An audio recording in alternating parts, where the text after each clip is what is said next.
क्या हाल चाल मेरे प्यारे बच्चों। स्वागत है आपका आज की इस क्लास के अंदर। इस स्ट्रक्चर ऑफ एटम के अंदर हम लोगों ने बच्चा क्या पढ़ा था? एटम क्या होता है? एटम के अंदर दो चीजें होती हैं, एक तो होता है न्यूक्लियर पार्ट और एक होता है एक्स्ट्रा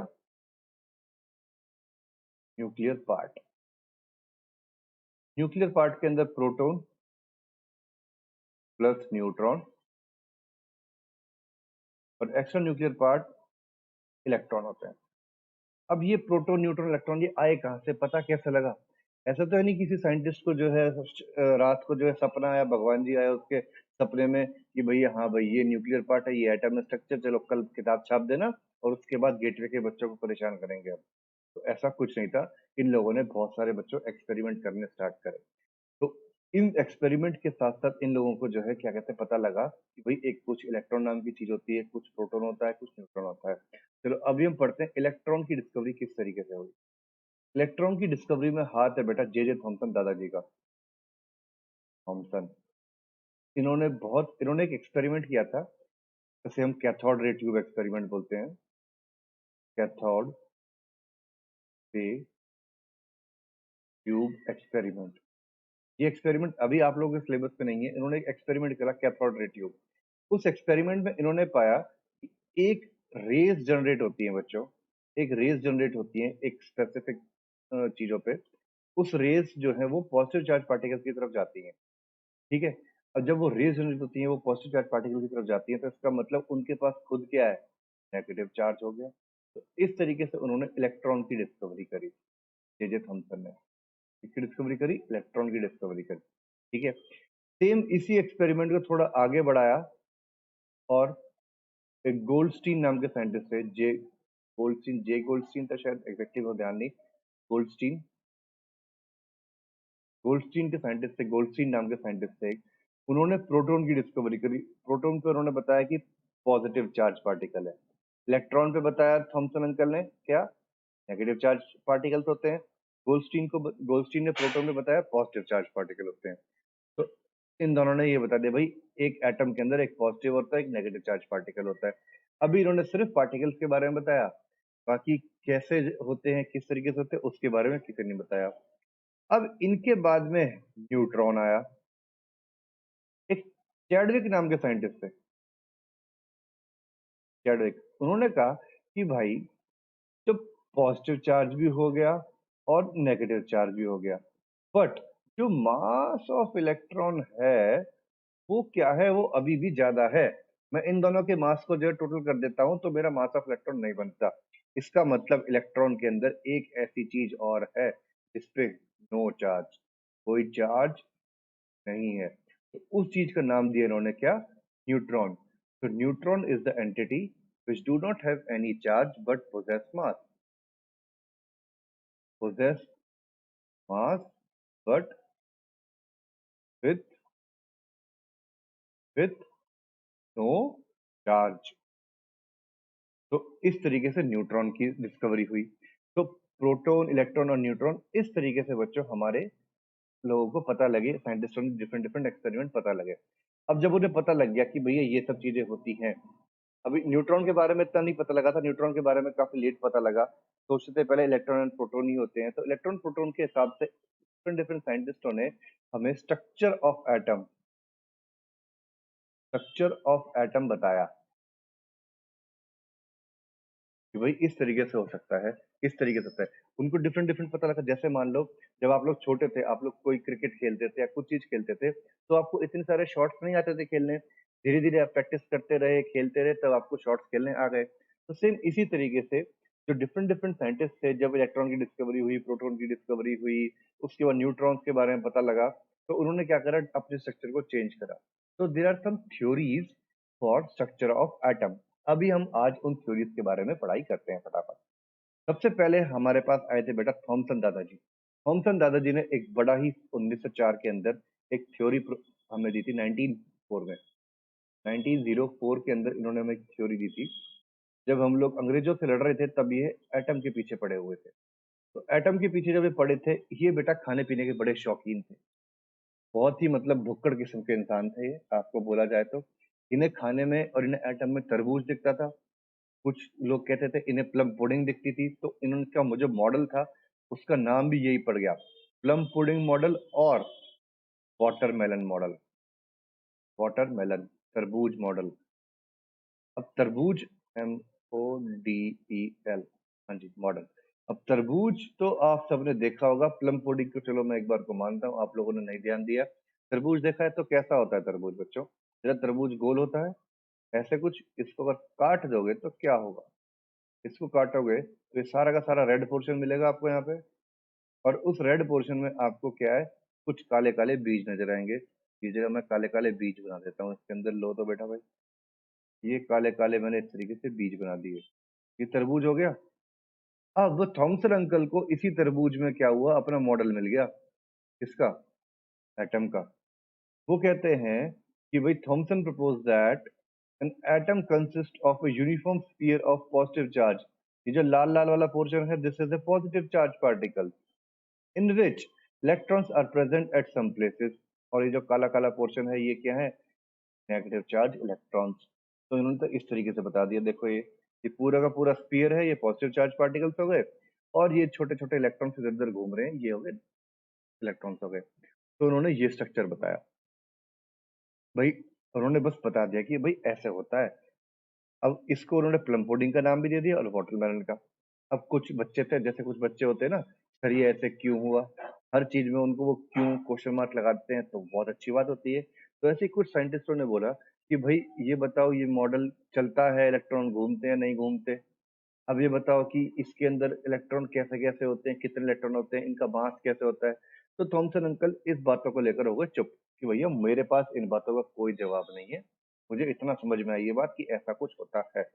तो उनके मेजर ड्रॉबैक जो उनको क्वेश्चन फेस करने पड़े वो ये थे कि an important drawback for this model is that the mass of atom is considered to be evenly spread over the atom. इसके अकॉर्डिंग क्या था, जो मास ऑफ द एटम था वो इवनली स्प्रेड था, कि भाई पूरे पूरे एटम में एक सा मास होता है, ये था। और दूसरा था, ये एक स्टैटिक मॉडल है। स्टैटिक मॉडल क्या है, इसके अंदर इलेक्ट्रॉन घूम रहे हैं या नहीं घूमते हैं?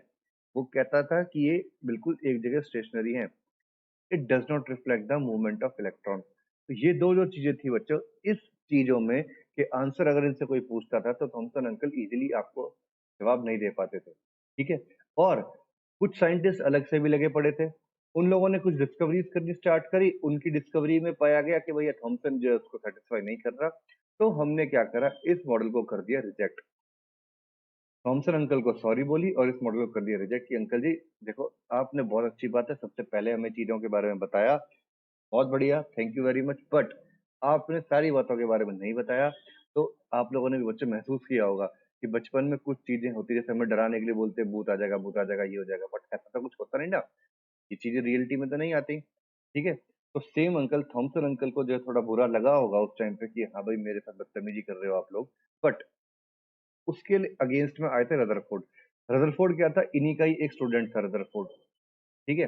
अब रदरफोर्ड ने एक एक्सपेरिमेंट करा, अल्फा स्कैटरिंग रे एक्सपेरिमेंट। अब पहले तो ये समझो इस फिगर के थ्रू ये एक्सपेरिमेंट में करा क्या।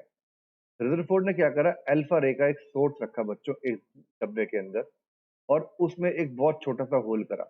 छोटा सा होल इसलिए करा कि भाई एक अल्फा रे उसमें से आए, और ऐसे ही उसने लेड प्लेट रख के उस लेड प्लेट में भी एक छेद करा, जिससे कि एक सिंगल अल्फा रे मिले।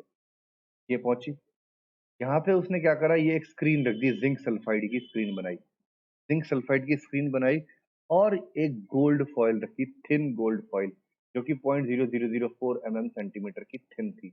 अब इसने गोल्ड फॉइल क्यों रखी, क्योंकि बेटा जो गोल्ड होता है उसी को हम मार मार के उसको एक शीट में प्रोड्यूस कर सकते हैं, और एक सबसे पतली शीट गोल्ड की बन पाती है, उसके अलावा किसी और की बनती नहीं है।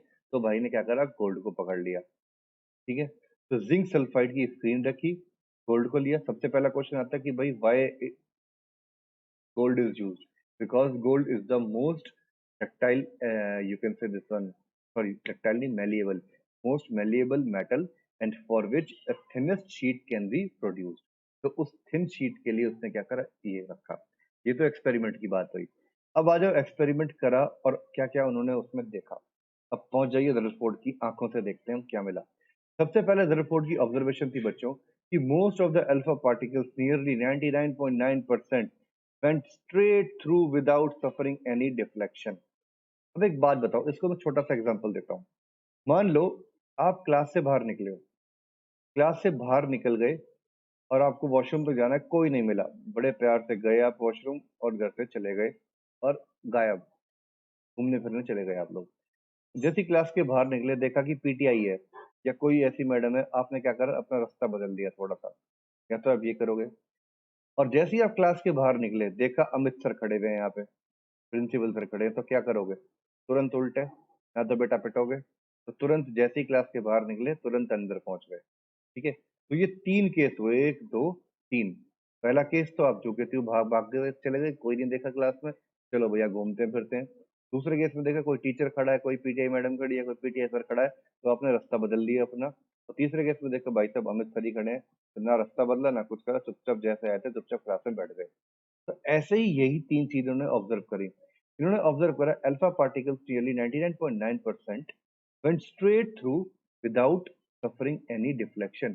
सीधा सीधा निकलता चला गया, कोई डिफ्लेक्शन हुई ही नहीं उसके अंदर। दूसरा पॉइंट कहता है a few of them got deflected through small angle, कुछ स्मॉल एंगल पे डिफ्लेक्ट हो गए बच्चों। तीसरा पॉइंट कहता है a very few alpha particles about 1 in 20,000 did not pass through the foil at all। वो पास ही नहीं हुए, but suffered a large deflection more than 90 degree or came back in the direction in which they came। या तो वो उल्टे आ गए या बहुत ज्यादा उनको डिफ्लेक्शन क्रिएट हुआ। तो ये 3 ऑब्जर्वेशन उसने देखी। पहली ऑब्जर्वेशन भाई सीधी सीधी चली गई, दूसरा ऑब्जर्वेशन कुछ एंगल पे डिफ्लेक्शन हो जाना, तीसरा observation to cut you 180 degree पे उल्टे आ जाना। तो ये 3 ऑब्जर्वेशन करी। अब इन 3 ऑब्जर्वेशन के बेसिस पे रदरफोर्ड ने क्या कंक्लूड करा, अब देखो जरा रदरफोर्ड का दिमाग क्या कहता है। पहला कंक्लूजन, पहली पॉइंट क्या था, वही सारी की सारी अल्फा रे पार्टिकल्स क्या हुआ है, went straight through without suffering any deflection, कोई डिफ्लेक्शन नहीं हुआ। इस वजह से क्या निकाला कि भैया आप लोग क्लास में से बाहर आराम से चले गए थे, कब, जब कोई नहीं था, इसका मतलब खाली जगह था। तो since most of the alpha particles went straight through the metal foil undeflected, deflection के बिना चले गए, इट मींस जो भाई सारा का सारा जो स्पेस है वो क्या है, खाली है। तो there may be a large empty space within the atom. Atom के अंदर क्या, ये देखिए ये चली गई इस तरीके से। एटम के अंदर क्या है, मोस्ट ऑफ द स्पेस क्या है, वो खाली है। अगर स्पेस खाली नहीं होता तो क्या डिफ्लेक्शन होता है, रिपल्शन होता है, कुछ ना कुछ तो होता है इसका। Since alpha particles are deflected from their original path through a moderate angle, एक moderate angle से, थोड़े से एंगल से डिफ्लेक्ट हुए हैं, it concludes that the whole positive charge is concentrated and the space occupied in this positive charge is very very small। इसका मतलब है कि जो चार्ज है, पॉजिटिव चार्ज है, वो एक बहुत छोटी जगह पे जो है क्या है, कंसाइज्ड है, वो एक बहुत छोटी जगह पे बहुत सारा चार्ज है, और वो चार्ज बहुत छोटी जगह पे है, इसलिए वो एक स्मॉल डिफ्लेक्शन क्रिएट करता है। ठीक, छोटी जगह पे इसलिए वो स्मॉल डिफ्लेक्शन क्रिएट करता है। अब कहता है whenever the alpha particle came closer to this point, अगर कोई अल्फा पार्टिकल इसके बिल्कुल क्लोज आता है, तो they suffer a force of repulsion and deviate from their path. और वो एक फोर्स ऑफ रिपल्शन मिलती है और वो अपने पाथ से बिल्कुल डेविएट कर जाते हैं। It means the possibly charge particle are heavy mass, उसका चार्ज पार्टिकल का हैवी मास तो है, which occupy only a small volume in the atom. और इसकी जो वॉल्यूम है एक एटम के अंदर, वो बहुत ज्यादा क्या हो गई, स्मॉल हो जाएगी in the nucleus, and it is suppose to be present at the centre of the atom. और ये क्या है, एटम के सेंटर में रहता है। तो पहली बात क्या थी, लाइट जो अल्फा रे थी सीधी सीधी निकल गई, इसका मतलब क्या है, दिस पार्टिकल्स क्या है, अल्फा रे जब सीधी सीधी निकल जाए तो इसका मतलब है भाई स्पेस एम्प्टी था। अगर थोड़े से डिफ्लेक्शन में निकल जाए तो इसका मतलब हाँ, कोई ना कोई पॉजिटिव चार्ज पार्टिकल है। और कुछ पार्टिकल बिल्कुल ही उल्टे मुड़ गए, तो इसका मतलब क्या था, वही जो पॉजिटिव चार्ज पार्टिकल है वो क्या है, एक सेंटर में प्रोड्यूस्ड है, वो सारा का सारा एक ही जगह पे सारा का सारा इकट्ठा हुआ है। तभी तो उसने क्या करते हैं, उस अल्फा पार्टिकल को रिपल्शन कर दिया। ठीक है, तो ये 3 इन्होंने क्या करे, कंक्लूजन निकाले। ये तीनों के तीन कंक्लूजन बेटा मोस्ट इंपॉर्टेंट है। ये 3 पॉइंट ऑब्जर्वेशन और ये 3 point conclusion along with this diagram, ये टोटली इंपॉर्टेंट है। अब देखते हैं आगे ड्रॉबैक।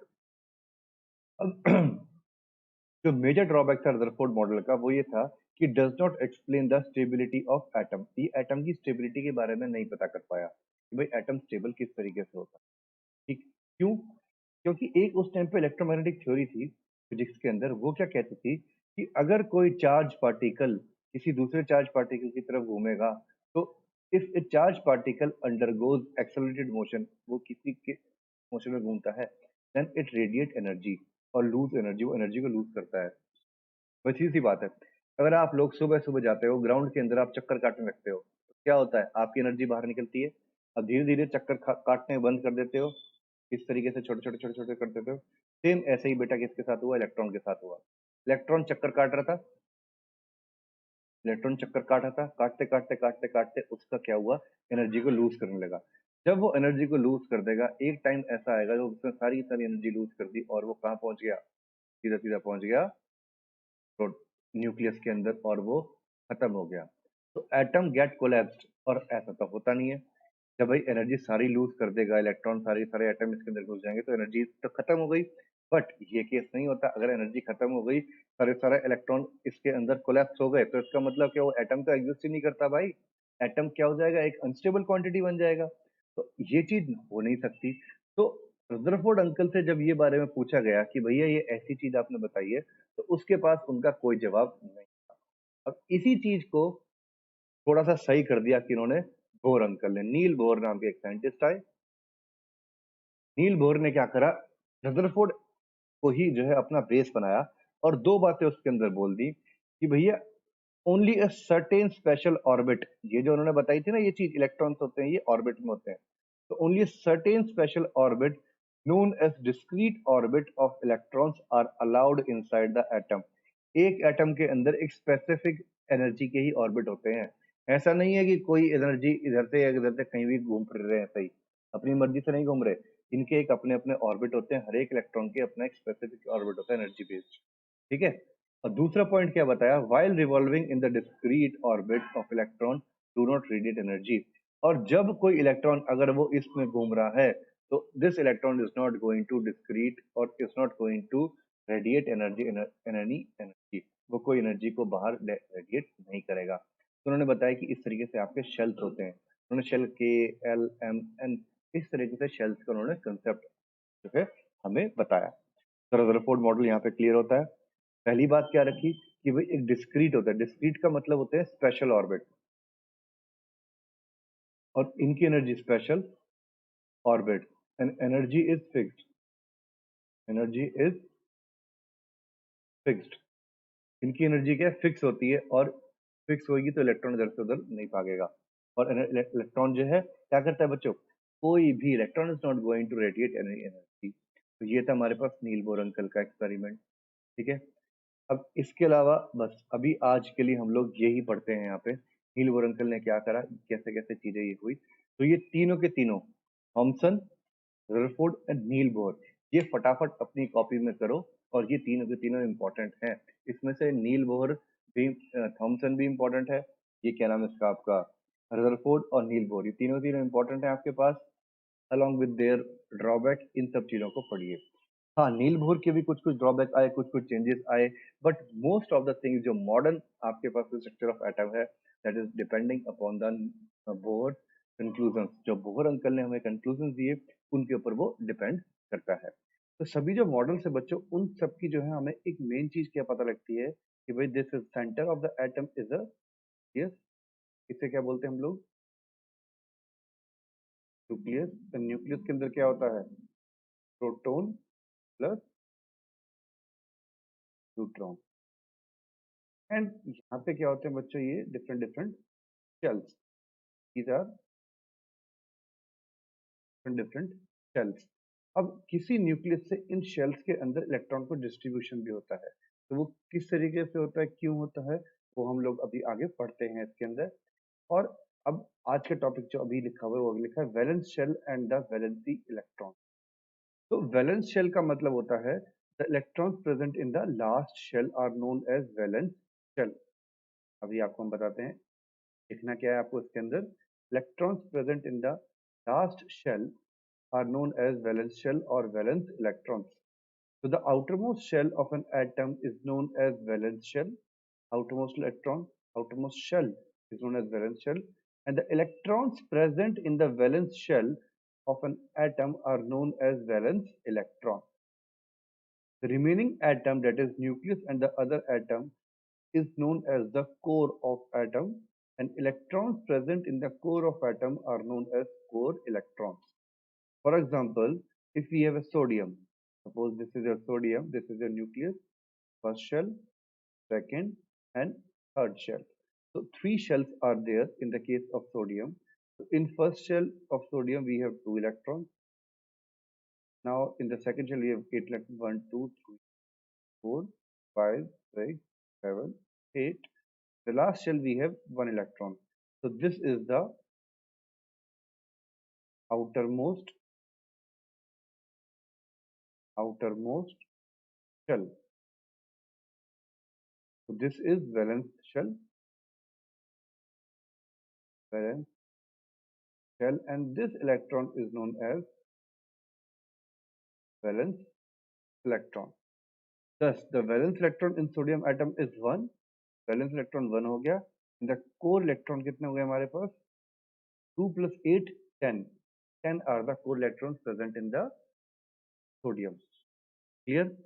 वैलेंस शेल एक बात याद रखनी है भाई, shell in the outermost shell of an atom is known as valence shell, and the electron present in this shell is known as valence electron. Clear? Now, what is the significance of valence electron? The valence electron of an atom are responsible for and to take part in the chemical change. अब जितनी भी chemical reaction जो भी होती है बच्चों, तो वो जो ये वैलेंस इलेक्ट्रॉन होते हैं, जो आउटरमोस्ट शेल के अंदर इलेक्ट्रॉन्स होते हैं, वही उसके अंदर पार्टिसिपेट करते हैं. बाकी के core electrons are not going to participate in the chemical reaction. Second point क्या बताता है? The valence electron in an atom determine the mode of chemical combination.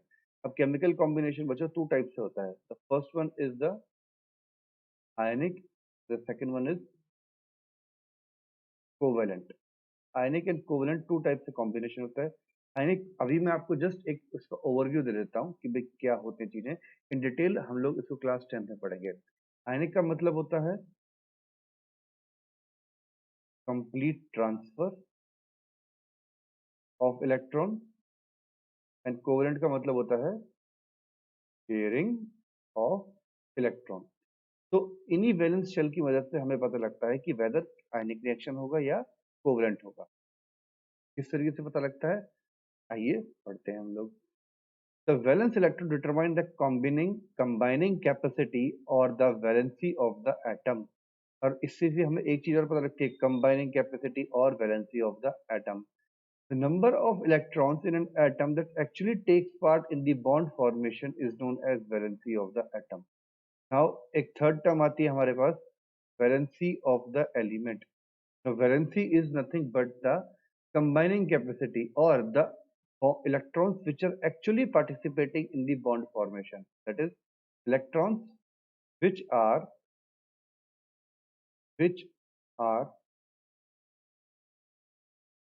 participating in bond formation. For example, in case of carbon, we have 2 and 4. These 2 electrons, so 4 is known as, sorry, so 4 are the valence electron as well as 4 is the valency. 4 are the valence electron in this case, and as well as the valency of carbon, because these 4 electrons are going to take part in the bond formation, and the outermost shell contains 4 electrons. So both valency and valence electron in the case of carbon is same. The carbon atom is capable of forming 4 bonds, and hence the valency of carbon is 4. If the outermost shell of an atom is completely filled, then valency is 0. If the outermost shell is completely filled, for example, if it is like that 2 and 8, then in the case of neon or helium, it is 0. The outermost shell of the helium, neon, argon, krypton, etc. are completely filled, and hence their combining capacity is 0. So therefore, their valency is said to be 0. It means they are not going to combine with the other elements. They are inert. Fifth point, elements having number of valence electrons in the atom possess similar properties. Now, if number of elements are same, for example, number of valence electrons are same in case of two elements, then they said to possess similar chemical properties. Example आप लोग देखिए, for example, sodium and potassium, they have one electron in their outermost shell, or you can say their valency is, or their valence electron is 1. So therefore sodium and potassium have same chemical properties. Or you can say that all alkali metals have one valence electrons in their atoms, and hence the chemical properties are similar. Sixth point, elements having different number of valence electrons in their atom show different chemical properties. For example, sodium has totally different properties from that of the oxygen, because in case of sodium we have one valence electron, but in case of oxygen we have two valence electron. भाई sodium के case में valence electron हमारे पास 1 है, oxygen के case में हमारे पास 2 है, तो इन दोनों की केमिकल प्रॉपर्टीज टोटली डिफरेंट होंगी। जैसे कि हमने ये देखा, सोडियम के केस के अंदर वैलेंस नंबर ऑफ शेल कितना है आपके पास, वैलेंस शेल नंबर 3rd और पीरियोडिक नंबर 3rd। अब अभी इसको भूल जाओ, सोडियम के केस के अंदर 2 8 1, नंबर ऑफ शेल 3 है।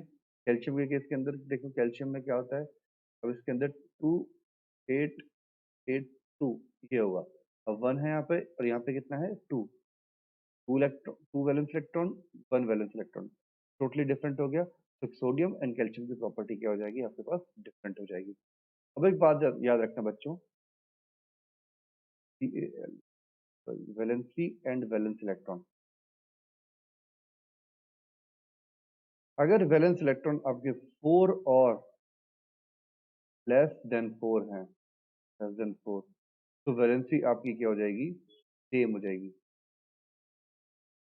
याद रखिए, if the number of valence electron is 4 or less than 4, then same will be your valency।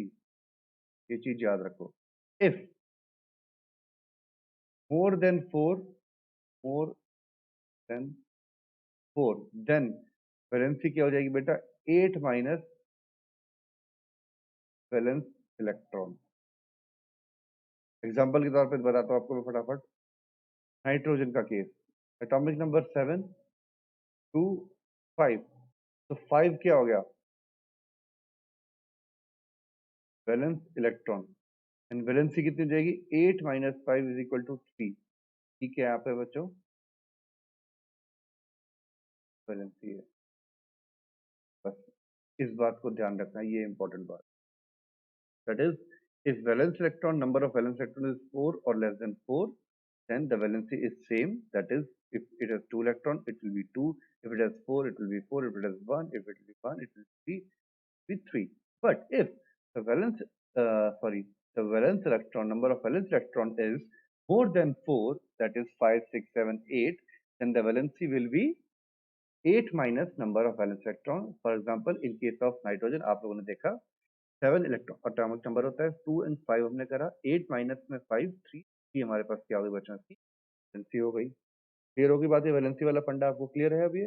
चलिए जी, now valency of element with 1 2 and 3 are metals because they have a tendency to lose electron.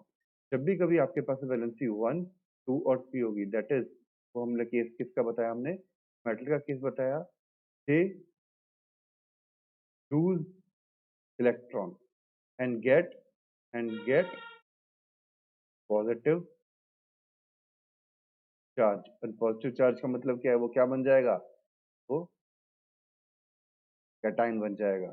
फिर hydrogen and helium, अब आता है exception के, hydrogen and helium are exception in this rule.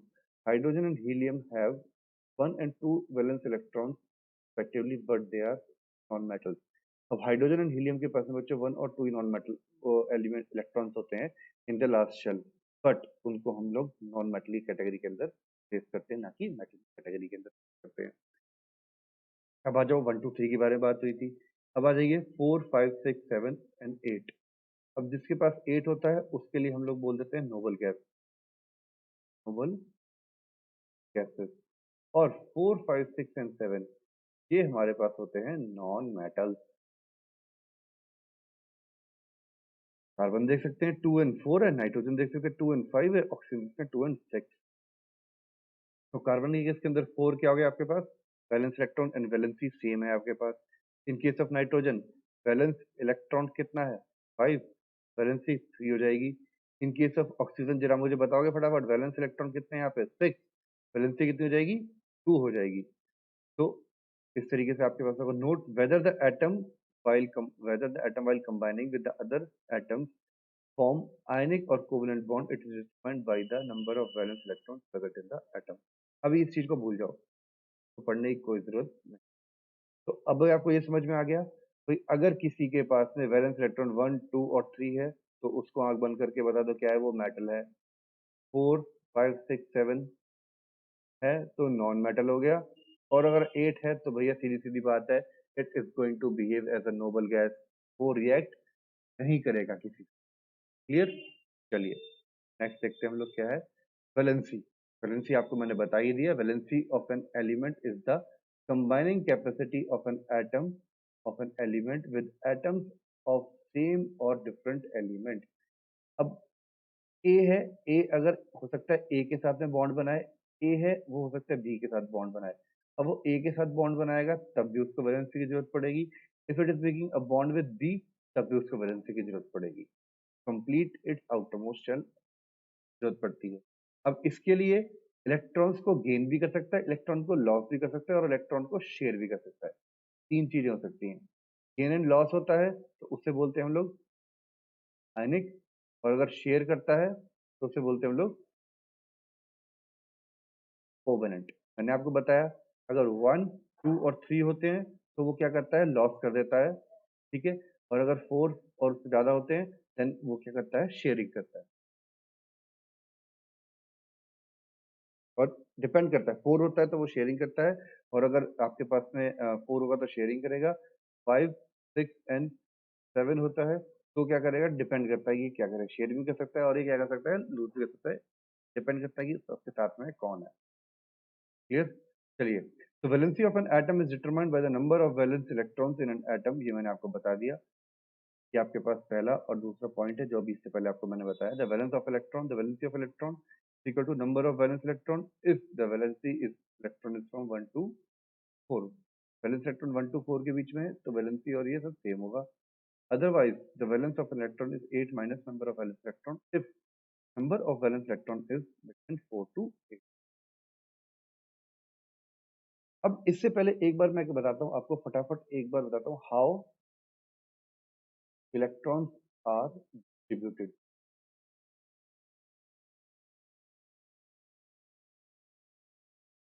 देखिए, electrons का पहला पॉइंट डिस्ट्रीब्यूशन का that is 2n²।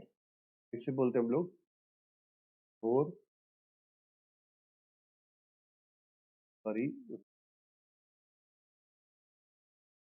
Not root. Now that n का मतलब n is equal to number of shell that is 2 8, sorry number of shell that is 1 2 3 4 and up to infinity. Number of shell can be up to infinity, not up to 4 5 6 and then infinity. Now in first shell 2n², 2 1 का square is equal to 2 into 1 is equal to 2 electrons. This 2n² tells you maximum number of electrons that can be put in a shell. A shell, first shell, second shell की बात करते हैं 2 का square, 2 4 is equal to 8 electron. Third shell की बात करो जरा, बताओ फटाफट कितना आएगा, 2 into 3 is equal to 2 into 9 is equal to 18 electron. Fourth में क्या हो जाएगा, 2 into 4 का square,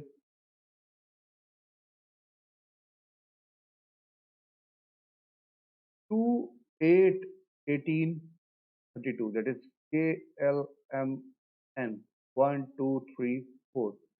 These are the maximum number of electrons that can be put in an shell, ये मैक्सिमम नंबर के बारे में बात करता है बच्चों, इससे ज्यादा उस शेल के अंदर इलेक्ट्रॉन्स को हमें नहीं डालना। इससे ज्यादा डालोगे तो वो बोर रूल के अगेंस्ट हो जाएगा। वो बेटा आपकी मर्जी, आप डालते रहो आप तो, बट पेपर में क्या मिलेंगे, 0 नंबर।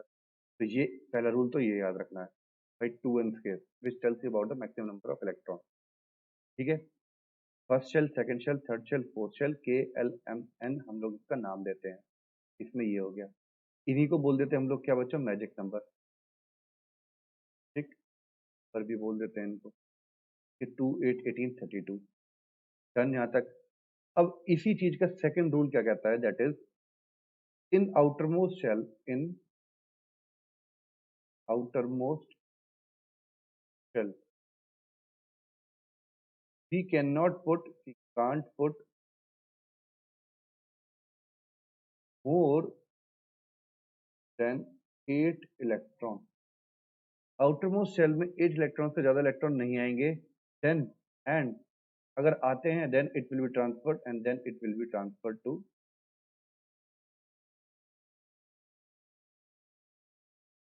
नेक्स्ट।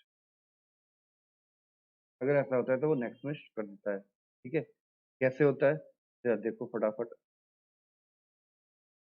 अब हम ये केस लेते हैं, मान लो 2 8 हमारे पास है, 2 8 19 है, 19। चलो उससे पहले एक बार देखते हैं हम लोग फटाफट। एटॉमिक नंबर है मान लो किसी का, कितना माना माना माना हमने 16। पहले शेल में 2 आ सकते हैं, 14 बच गया। दूसरे में 8 हो गया, 10 खत्म, 4 बचे, तो यहाँ कितना आ जाएगा, 4 electron. A L M clear हो गया। 18 को देखते हैं जरा यहाँ पे, तो मैं क्लियर कर देता हूँ। जरा मुझे बताओ फटाफट, 18 2 8 8 हो गया। अब 19 का बताना क्या आएगा, 2 8 9। के एल एम, एम के अंदर कितनी हो सकती हैं, M is third shell, third shell के अंदर 2 इंटू 9, 3 का स्केयर, 18 इलेक्ट्रॉन्स, 2 8 9। अब एक्चुअल में 2 8 9 होना चाहिए था, बट सेकेंड रूल क्या कहता है, that in the outermost shell there will not be more than 8 electrons. तो ये कन्वर्ट हो जाता है बच्चों 2 8 8 1। क्या आ गया, के एल एम। अब इसके अंदर पहले 8 इलेक्ट्रॉन्स आ जाएंगे, देन इसके अंदर बाकी चेंज हो जाएगा। तो ये बात आपको ध्यान रखनी है। आप लोगों को याद क्या करने हैं, फर्स्ट 20 एलिमेंट की इलेक्ट्रॉनिक कॉन्फ़िगरेशन। इस पूरी चीज को हम लोग बोलते हैं इलेक्ट्रॉनिक कॉन्फ़िगरेशन। ठीक है, फर्स्ट इलेक्ट्रॉनिक कॉन्फ़िगरेशन। अब नंबर ऑफ शेल्स जो आते हैं बच्चों, नंबर ऑफ शेल्स जो आया, के एल एम की शेल्स हो गए, के और एल आया, इसमें 2 शेल्स हैं, इसमें के एल एम एन आ गया, ये क्या हो गया, 4 shells. This tells you about the period of element. Periodic table के अंदर एक पीरियड्स होते हैं और एक दूसरा क्या होता है आपके पास, ग्रुप्स। तो ये पीरियड्स और ग्रुप्स के बारे में बताते हैं, ये सिर्फ पीरियड्स के बारे में बताते हैं। Number of shell will tells you about the period. अब इन डिटेल इसको हम लोग क्लास 10 में पढ़ेंगे। ठीक है, अभी फिलहाल आप इतना याद रखिए। इलेक्ट्रॉनिक कॉन्फ़िगरेशन आपको फर्स्ट 20 एलिमेंट्स की याद रखनी है, कुछ इस तरीके से याद रखना है आपको। ठीक, चलिए ये बात यहाँ पे खत्म करते हैं उसको हम फटाफट। अब आता है आइसोटोप। आइसोटोप हम लोग पहले भी पढ़ चुके हैं, फटाफट एक बार दोबारा से इसका रिवीजन करते हैं। तो isotope of an element have the same atomic number but different atomic masses. The term isotope was given by Margaret Todd, and the difference in their masses is due to the presence of different number of neutrons. ये बात important है, इसको याद कर लीजिए और इसको लिख लीजिए।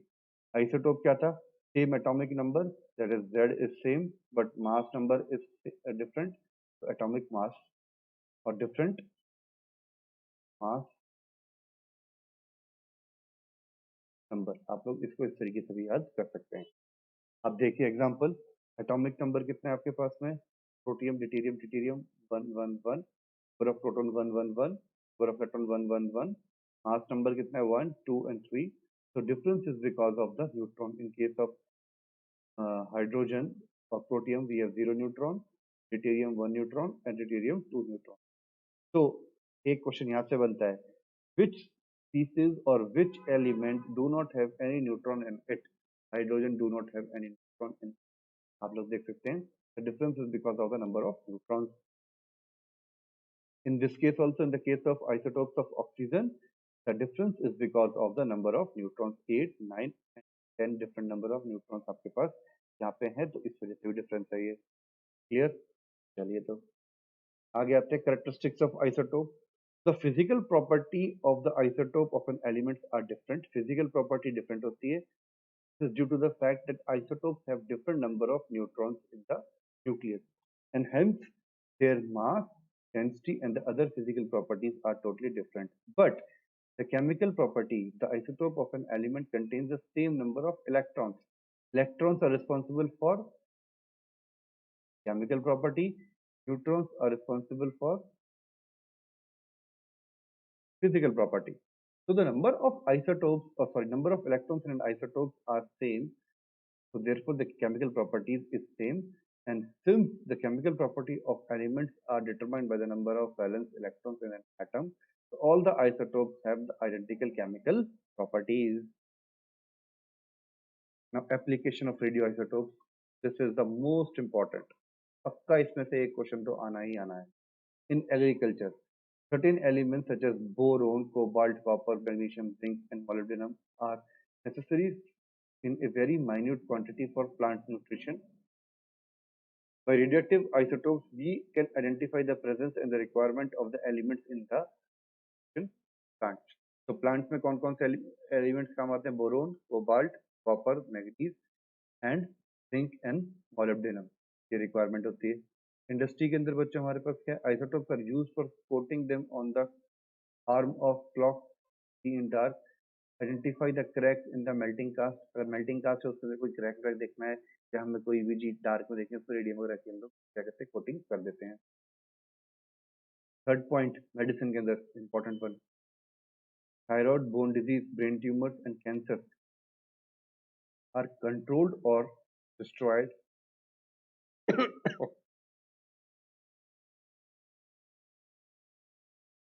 with the help of radioactive isotopes like sodium, iodine, and phosphorus.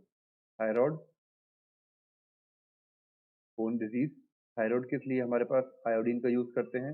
Bone disease में हम लोग बेटा फॉस्फोरस, एंड ब्रेन ट्यूमर्स वगैरह में हम लोग कई बार सोडियम का यूज करते हैं. ये चीज याद रखना, ये इंपॉर्टेंट है.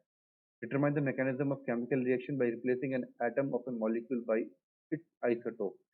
इसी के ये अभी आप लोगों के समझ में नहीं आएगी बातें. मैकेनिज्म की रिएक्शन को देखने के लिए हम लोग उसको आइसोटोप्स के रिगार्डिंग उसको हम चेंज कर देते हैं. थर्ड पॉइंट मोस्ट इंपॉर्टेंट है. फोर्थ पॉइंट आप लोगों के लिए most important. In carbon dating, Willy and Libby, two scientists were there. They developed a technique of the radioactivity of the age of the plant fossils and archaeological samples with the help of C14. C14 क्या radioactive carbon होता है.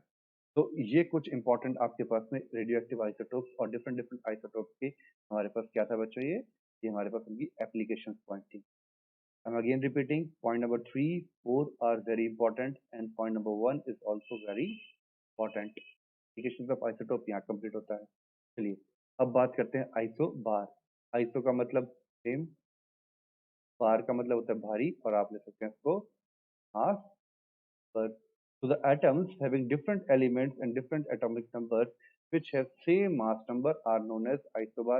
Carbon and nitrogen, देखिए atomic number same है 6 and 7, sorry different है इसका, but mass number 14 and 14 are same. Argon 18, calcium 20, mass number is 40 and 40 is same. So they are isobar. Now isobars are different in case of number of again neutrons and number of protons and number of electrons. सब कुछ इनमें different होता है. तो ध्यान से देखो, atomic number 18 है, 20 है, मास नंबर 40 एंड 40 ये सेम है भाई. नंबर ऑफ इलेक्ट्रॉन भी सेम, नंबर ऑफ प्रोटॉन भी सेम, नंबर ऑफ न्यूट्रॉन भी same. so their physical property, their chemical property is not going to be same at all. Even their electronic configuration is totally different. This is 288 and this is 8882. So everything is different, but the sum of protons and neutrons is same. That is 18 plus 22, it will give you 40. and here 20 and 20 also gives you 40.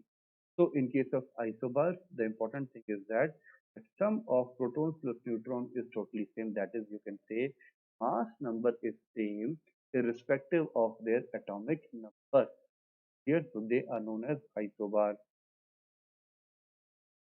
Now isotones, iso means same, tones means number of neutrons. So isotones may be defined as the atoms of different elements containing same number of neutrons. एक बार जरा ध्यान से देखना, isotope की definition में क्या पढ़ा था हमने, ये यहाँ पे the isotope of an element, ये एक एलिमेंट के दो फॉर्म्स लगा सकते हो आप, ठीक है, किसी एक एलिमेंट की टू फॉर्म्स हैं ये, but in case of isobar an atoms of different element, यहाँ पे टू डिफरेंट एलिमेंट की बात कर रहे हैं हम लोग. And similarly in case of isotones also we are talking about two different element. तो आइसोटोप क्या होता है, विद इन द एलिमेंट खेल रहे हैं हम लोग, but isotones and isotopes we are playing with other two elements. Okay, so isotopes will be defined as the atoms having the same element, atoms of different elements having same number of neutrons. Carbon isotope nitrogen contains 7 neutrons. Si, that is silica, phosphorus and sulfur both contain 16 neutrons. So इसमें क्या number of atomic number is totally different, 14. This is also different, mass number is also different. Clear? These are known as isotones. Similarly, we have isoelectronic species that is having same number of electrons. They have same number of electrons, that is 18, 18 in case of chlorine negative, Ar, Ka positive and Ca plus 2. So ions or atoms or molecules which have same number of electrons are known as isoelectronic species. तो बच्चों इस तरीके से आपका ये chapter होता है यहाँ पे कंप्लीट. अब हम करते हैं कुछ क्वेश्चंस फटाफट. फटाफट देखिए, रदरफोर्ड एक्सपेरिमेंट और स्कैटरिंग ऑफ अल्फा रे showed for the first time that the atom has, nucleus के बारे में बताया था उसने, पहली बार पता लगा था रदरफोर्ड से. Clear? The charge of an atom, the charge on atom is 17 proton and 17 electron. What will be the charge on an atom having 17 proton and 18 electron? 17 positive 18 negative, 77 cut गया, 1 इलेक्ट्रॉन बच गया, यानी 1 negative. Answer इसका आ गया -2. फटाफट करने हैं जल्दी जल्दी. Which of the following atom has no neutron in its nucleus? अभी बात करी थी हीलियम में होता है प्रोटियम ट्रिटियम. प्रोटियम, प्रोटियम यानी हाइड्रोजन की बात करता है ये. तो प्रोटियम के अंदर क्या होता है, कोई न्यूट्रॉन नहीं होता. Sodium positive ion is isoelectronic with, sodium positive के अंदर कितने आयन होते, इलेक्ट्रॉन्स होंगे? 10 इलेक्ट्रॉन. 10 इलेक्ट्रॉन्स इनमें से किसके पास, जल्दी बताओ. लिथियम के पास नहीं, मैग्नीशियम +2. आंसर आ गया आपके पास. 12 होते हैं, 12 में से 2 इलेक्ट्रॉन निकल गए, तो यहाँ पे 10 ही रह गए. Fifth question. According to Bohr atomic model, as we move away from the nucleus, the radius of the orbit go on increasing. Yes. The energy of the orbit go on decreasing. ऐसा तो कुछ नहीं बोला इसमें. Both 1 and 2, neither 1 and 2. अब जरा बताओगे फटाफट कौन कौन सा, neither 1 and 2 तो हो नहीं सकता. So radius of the orbit go on increasing, इसका ऑप्शन हम लोग कर देते हैं 1. ओके, चलो जी. नेक्स्ट, आइसोटोप्स हैव, आइसोटोप्स अभी पढ़ा था हमने, आइसोटोप कौन से होते हैं? Having same mass number but different, sorry, same atomic number but different mass number. ये होता है isotope. Chemical property same, physical property different. Same chemical and physical property no. Same physical property different chemical property no, because ये तो same element के होते हैं. Third, same chemical properties पर different physical property, different physical and chemical properties no. तो answer इसका third आ गया. Select the pairs of isobars from the species. Isobar कौन सा है, जरा फटाफट देखो जरा.